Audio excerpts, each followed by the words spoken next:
सिंध के मौसम से गॾु मां तव्हांजो प्यारो दोस्त वकार अली रहन सभिनी प्यारनि दोस्तनि खे अस्सलाम वालेकुम सलाम या हुसैन। दोस्तों मौसम की ॻाल्हि कंदासीं त सिंध बलोचिस्तान राजस्थान गुजरात में मौसम कीअं हूंदो, छा सूरताल हूंदी सिंधी ज़बान ज़रिए।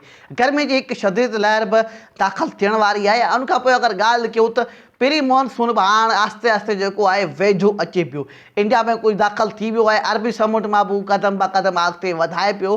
त प्री मॉनसून जा बाक़ी अगरि ॻाल्हि कयूं त 2 हफ़्ता जेके आहिनि बरसातूं परे आहिनि। 2 हफ़्तनि खां पोइ प्री मॉनसून सिंध जे वेझो पहुची वेंदो। त अॼु जी वीडियो की शुरुआत कंदासीं गर्मी की लहर के बारे में, छो त अचण वारे ॾींहंनि में गर्मी की ज़बरदस्त लहर अचण वारी आहे, जेको अगरि ॻाल्हि कयूं त पूरी सिंध के कवर कंदो। उन खां पोइ राजस्थान गुजरात में ज़बरदस्त गर्मी हूंदी।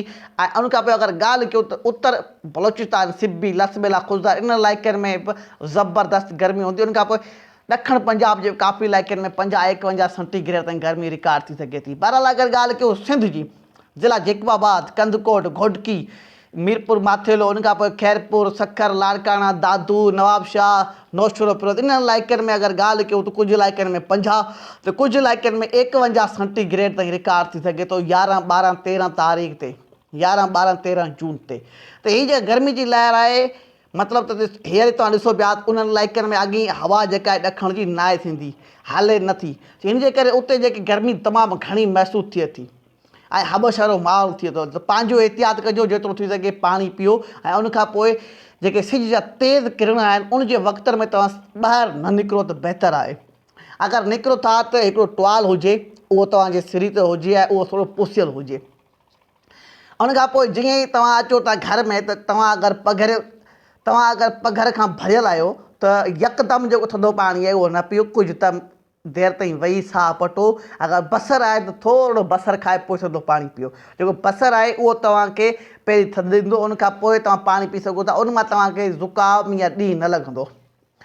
दोस्तों गर्मी में पंहिंजे टोपाए माल जो ऐं थी सघे त पखियुनि जे लाइ पाणी जो बंदोबस्तु करे छॾियो, छो त हीअ गर्मी जी लहर जेका आहे ज़बरदस्त हूंदी। ऐं जे गुज़रियल गर्मी जी लहर आहे उनखां कुझु वधीक थी सघे थी, छो त इन में हेठि जेके हवाऊं आहिनि कुझु निमी वारियूं हूंदियूं, इन जे करे पघर जेको आहे वधीक निकिरंदो। दोस्तों गर्मी जे बारे में जेका मालूमात आहे मूं तव्हांखे ॾेई छॾी त 15 तारीख़ ते इञा बाग ते हली सघे थी। एसि ताईं जेका आहे गर्मी कन्फर्म आहे।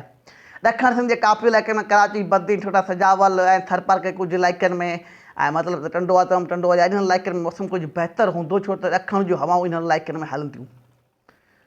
कोस्तानी इलाइक़े नूरीबाद, हैदराबाद, दादू इन इलाइक़नि में गर्मी कुझु वधीक हूंदी, मतिलबु 48 या 49 सेंटीग्रेड ताईं रिकॉर्ड थी सघे थी। बरसाति जा फ़िलहाल के बि ख़ासि इम्कान न आहिनि। 15 जून ताईं पंहिंजो कमुकार जारी रखो। लोकल ककर जेके आहिनि कुझु इलाइक़नि में ठही सघनि था। ऐं तव्हांखे यादि हूंदो त लोकल ककर ऐं सिस्टम में फ़र्क़ु आहे।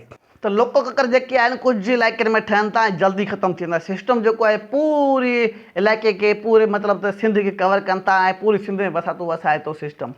त अहिड़ो को बि सिस्टम न आहे। बाक़ी लोकल ककर शाम जे वक़्तु अक्सर करे ओलह सिंध, उत्तर सिंध गर्मी पद वधण जे करे किथे किथे ठहंदा रहंदा।